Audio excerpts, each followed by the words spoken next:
The Hands Pulling the Strings, Book 2 of The Hands of Time, of the Timekeeper Chronicles. Written by Brooke Shaffer. Narrated by Brooke Shaffer.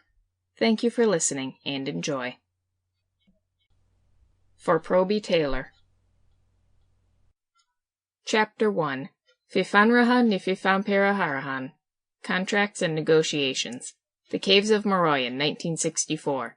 Reeved. Rifun hadn't been around when Juliana made up the fake invitations, nor when Cassius sent them out.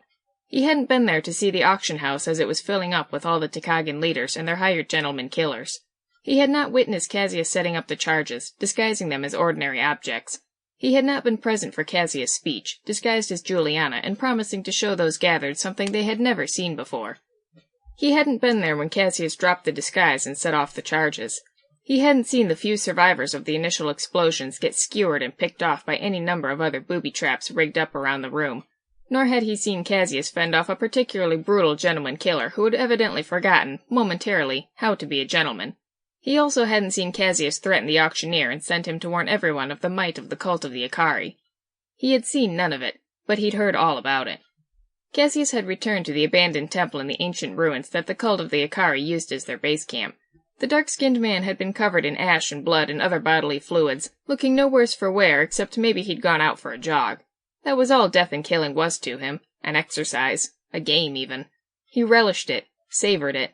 He became sexually excited at the prospect of death. Assassinating 500 Tacagan elites and a good handful of the higher-ranked gentleman killers was nothing to him. It did not register in any way on his moral compass, assuming he even had one or consulted it from time to time. Rifun hadn't really been paying attention at the time and had no idea what Cassius had been up to, though he'd been the one in charge of shaking things up. Rifun had simply found Cassius in his room, cleaning his knives the same way a normal man might clean his tools after working on some project or other. That was when Cassius had detailed everything that had gone on, with no prompting from Rifun.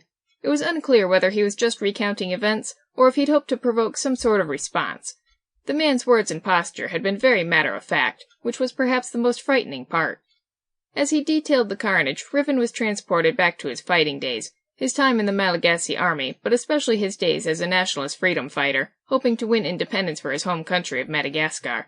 He recalled how the French had rounded up entire villages, innocent men, women, and children, locked them in wagons and set them on fire, or machine-gunned them until everything simply collapsed in on itself. He remembered the sights, and he remembered the smells.